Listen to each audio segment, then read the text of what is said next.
Meu nome é Vitor Neres e você falhou com essa sociedade. Por que abandonei o mormonismo? Esse título é, de certo modo, fúnebre aí, né? São palavras que trazem um sentimento de imersão a um nevoeiro, né? Ficou uma coisa meia de cemitério, né? E é o título que muita gente escolhe, até deu uma estralada aqui estranha, cuidado comigo. É o título que muita gente escolhe, né, para usar quando sai da igreja e quer, sei lá, fazer algum conteúdo com isso, né? E é curioso, já vi muita gente fazendo isso, certo? E o Lucas Guerreiro, do canal Videira Verdadeira, fez uma espécie aí de pegadinha com isso, né? Fez uma pegadinha ali. Ele colocou o título do vídeo, né? Porque abandonei o mormonismo, aí quando você clica, certo? Ele diz o seguinte: abandonei o mormonismo porque o presidente Nelson falou pra gente deixar de usar o termo mormon. Então, foi muito legal, eu gostei dessa sacada.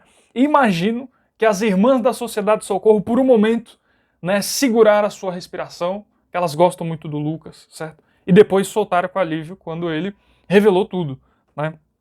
E ele fez um vídeo ali bem interessante e os críticos da igreja já se alvoroçaram, né? Eu imagino que Dona Clotilde, eu sei que você tem muita saudade quando eu falo de Dona Clotilde aqui no canal, né? Quando eu falava bastante. Dona Clotilde deve ter arrancado os cabelos com essa pegadinha. Imagino que ela derrubou o caldeirão, foi poção para todo lado, certo? E o senhor sem censura chamou pro debate, falou: vamos debater agora. Aí o Lucas disse: eu vou lá debater contigo nada, sai pra lá, meu canal é muito mais popular que o seu. Rapaz, eu assisti tudo isso dando risada. Eu digo que os níveis de serotonina subiram no meu cérebro, tá? Ficou tudo, tudo muito legal, tá? E aí eu vou comentar um pouco sobre isso, tá? Eu quero comentar também o porquê que eu não abandonei o mormonismo, certo? Ou seja, a fé dos santos dos últimos dias, ou seja, a Igreja de Jesus Cristo. Mas antes da gente falar qualquer coisa, sempre, sempre, sempre precisamos dizer, certo, que você aí que está me assistindo precisa apertar no gostei, que é importante para esse vídeo chegar a mais pessoas, tá? Depois disso, vai no inscrever-se, pressiona lá, tá? Aperta o inscrever-se. E aí do lado vai aparecer um sininho das notificações. Toca nele e coloque em todas, para você sempre ser avisado assim que sair vídeo deste canal, certo? É importante. Após isso, vai nos comentários, digita o que, é que você pensa, tá? Escreva ali os seus pensamentos, o que, que você acha desse assunto todo, tá? E, por fim, compartilhe esse vídeo em grupos de WhatsApp e em grupos de Facebook que você gosta aí, tá bom? Pois muito bem, então, como ia dizendo, né, deu essa história aí toda. E uma coisa que acontece, certo? Com alguém que resolve se opor à igreja na internet, né? É o seguinte, eles contam com algo que na filosofia é chamado de espanto, certo? Então, conta a história, né, que o filósofo Tales de Mileto, ele estava muito espantado com o céu enquanto ele caminhava, né? Ele caminhava olhando para cima, nossa, mas de onde é toda essa ordem celeste, né? Da onde vêm as coisas, né? E aí ele tropeça e cai num buraco, tá? E aí uma jovem Trácia falava: ó, o que adianta, ô seu besta, ficar contemplando aí o céu, olhando para cima e não prestar atenção no que está diante dos seus olhos, né? Então, o espanto na filosofia é esse maravilhamento, né? Esse não só maravilhamento, certo? Mas esse medo do desconhecido, tá? É o espanto, de fato, né? É você ficar temeroso com o que você não conhece, certo? E sempre quando alguém vem com uma história dizendo o seguinte: olha, eu vou te contar algo que você não sabe, e ele começa a falar de algo que você realmente não sabe, né? Esse efeito acontece do espanto, né, que é muito bem definido na filosofia, acontece com qualquer pessoa. Eu lembro, por exemplo, que um bispo, um amigo meu que serviu missão comigo, né, lá do Paraguai, ele não conhecia a história do Mark Hoffman, né? Para quem não sabe, ele foi um falsificador de documentos, né? E ele chegou a vender esses documentos para a igreja. Ele não conhecia essa história. E ele chegou e perguntou para mim, cara, o que você pode me falar para ajudar? Eu preciso aconselhar os meus jovens. Chegou uma história de um tal de Mark Hoffman na Netflix, me fala alguma coisa aí, certo? E eu conversando com ele, eu notei que aconteceu esse espanto com ele, porque ele não conhecia a história, natural, né? Então foi isso. E isso pega muitas pessoas, isso captura muitas pessoas. Mas como eu ia dizendo, o motivo, um dos motivos, tá? Poderia falar em números aqui, mas um dos motivos que não me deixa, né, escrever um título desse, né, porque abandonei o mormonismo de verdade, né, efetivamente, e de fato se afastar da igreja, né, é que todas as vezes que eu fui averiguar as histórias desse pessoal, elas não eram bem assim, ou seja, da maneira que eles estavam afirmando. E isso, na filosofia, em oposto, ou seja, na verdade um caminho, né, uma fase ali, uma fase final do espanto seria a episteme, certo? O conhecimento. Então os gregos, eles definiam o conhecimento geral, né, de forma geral. Eles não separavam áreas humanas, né, enfim, biologia, matemática, certo? Tudo era episteme. Certo? Então quando você chega na episteme, você fala, opa, peraí. Ou chega mais perto da episteme, né, você fala, opa, peraí.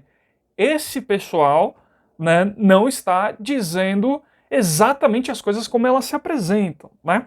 Então vê só, eu vou te apresentar um caso concreto. Não desejo aqui ficar nas minúcias de todas as situações, senão eu vou me estender aqui, vai ser um vídeo de 40 minutos, né? Mas vê só, vou apontar um caso só, que eu estava olhando com mais calma esses dias, né?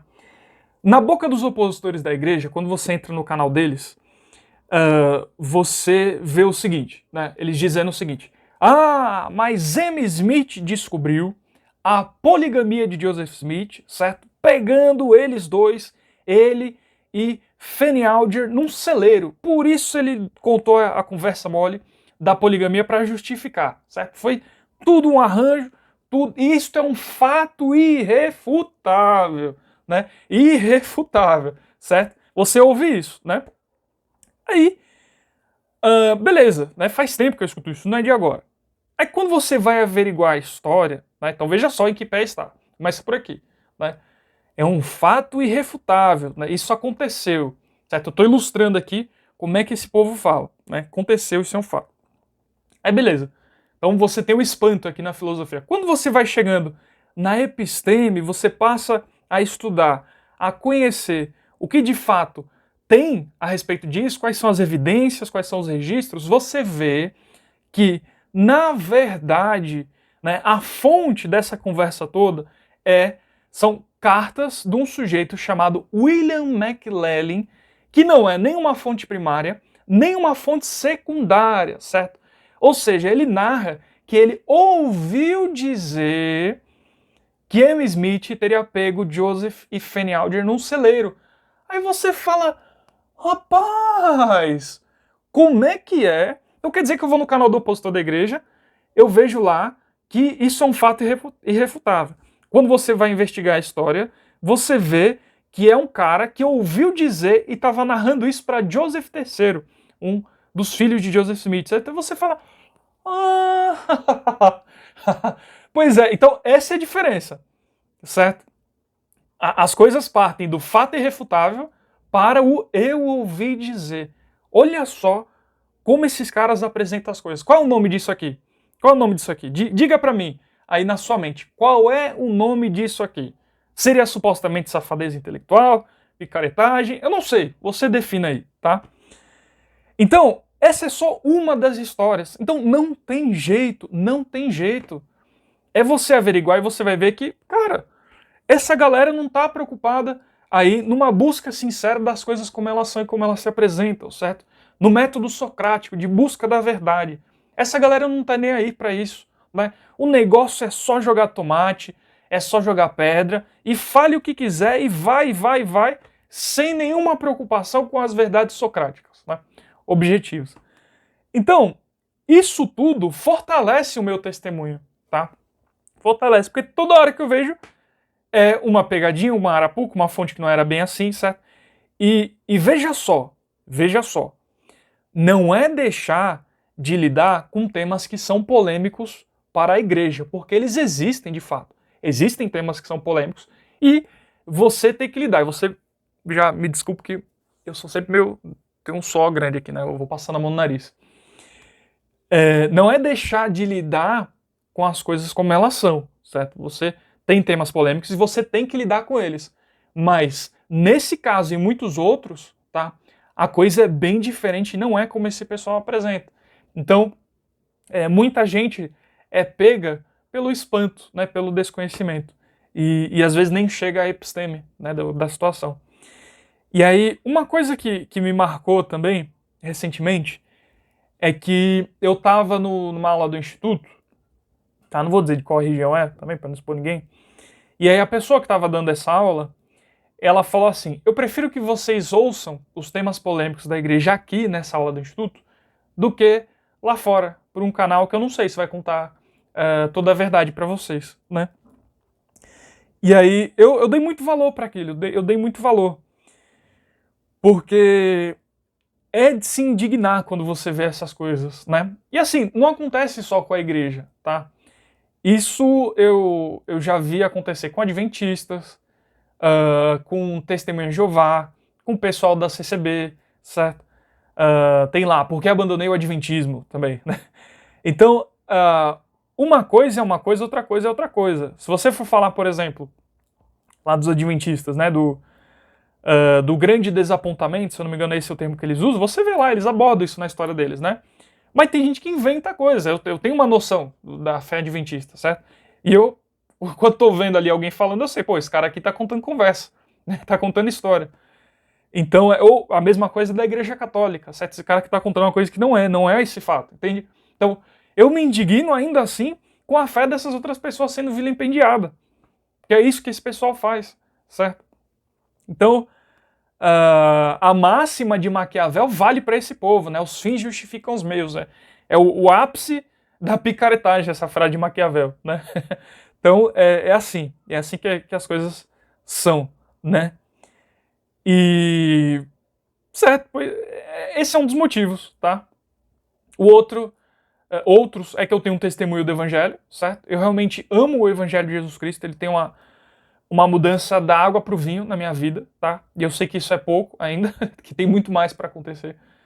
E o Evangelho só tem abençoado a minha vida, só me transformou, certo? Eu amo de fato, amo as Escrituras, amo o livro de Mórmon, amo a Bíblia, certo? Amo todos os ensinamentos que tive, que estudei, tá? E que ainda vou estudar. E amo a forma como a igreja é organizada, amo, no sentido de organização ainda, amo como as coisas são padronizadas. Você pode ir em uma capela aqui na região onde eu moro, você pode ir lá nos Estados Unidos e você vai ver a mesma estrutura, a mesma organização. Isso é de uma sinfonia celestial para mim, certo? Tem muitas coisas que, além de ser apenas um testemunho, certo, me encantam na igreja, me encantam, certo? Me elevam espiritualmente e me trazem a um estado de contemplação, tá? Então, poderia ficar falando horas sobre isso, mas neste momento é isso, né? Acho que é suficiente, né? E algumas pessoas de praxe, né, falaram, pô, Lucas, não perde tempo com isso e tal. E assim, eu acho que o Lucas, ele já faz um trabalho tão bom, né, a respeito lá do Vem Segue-me, das coisas que ele faz no canal dele, tá? E veja só, né, a gente já discordou, tá? Pouca gente sabe disso, porque eu nunca falei, tá? Mas eu e o Lucas e outras pessoas também, a gente já discordou algumas vezes, né? Eu falei lá no privado pra ele o que achava de uma situação, ele falou outra, né? Aí a gente se acertou, outra vez discordamos também. Isso acontece, é normal, certo? Mas uma coisa é uma coisa, outra coisa é outra coisa. É inegável que ele faz um trabalho excelente na internet, tá? Isso aí não tem o que discutir. E muita gente encheu o saco dele lá, né? Quando ele fez esse vídeo. E eu entendo isso, o povo falar isso, né? Perturbar, pô, não fica puxando esses assuntos e tal. E na verdade tem muito mais gente que gosta também, né? Porque eu vi lá nos comentários do vídeo dele, o pessoal falando, pô, esse vídeo foi pra mim, esse vídeo me ajudou, me fortaleceu. Porque o membro da igreja, normalmente, ele tá acostumado a ficar sempre em um estado contemplativo, né? Isso é maravilhoso, tá? Isso é bom. Esse estado de ponderação, de reflexão, né? de serenidade. E quando vem algum tema polêmico, né, um pouco mais quente, mais ácido, né, o que acaba acontecendo é mais isso da filosofia, né, do espanto e da episteme, de você buscar o conhecimento, certo? Mas ainda assim é importante, tá? Se não fosse importante, você não teria muitas das explicações no site da igreja próprio. Você tem temas polêmicos também lá no site da igreja. É óbvio que isso não deve ser o cerne da nossa mensagem, mas também é importante falar sobre isso, tá? Porque se você não responde essas dúvidas, outras pessoas vão responder e você não vai ter a garantia que elas vão fazer isso da melhor maneira possível, tá? Então, mas é isso que eu tinha para falar sobre esse tema aí, certo? E me desculpem não estar postando com tanta frequência, tá? Eu tenho tido bastante dificuldade aqui. A minha vida tá tendo bastante coisa para resolver, então estou com o tempo bem atarefado. Mas eu acho que esse vídeo aqui de agora ele vai sair mais rápido do que na outra semana, que eu demorei um pouco mais para postar, né? E vou tentar postar mais um aí para ficar ativo. Faz bem até pro canal, né? Quando sai vídeo sempre. Era isso que eu tinha para falar. Você aí, não deixe de apertar o botão de gostei, certo? Você pressione o botão de gostei. Vai no inscrever-se, não deixe de clicar nesta bexiga murcha, certo? Não deixe de clicar nesta bexiga murcha. Vai no sininho, pressiona, tá? Coloque em todas, deixa o comentário e compartilhe esse vídeo em grupos de WhatsApp, em grupos de Facebook, para você, pelo menos hoje, não falhar, você não falhar com esta sociedade, tá bom? Um abraço, muito obrigado por acompanhar esse vídeo até aqui e até mais.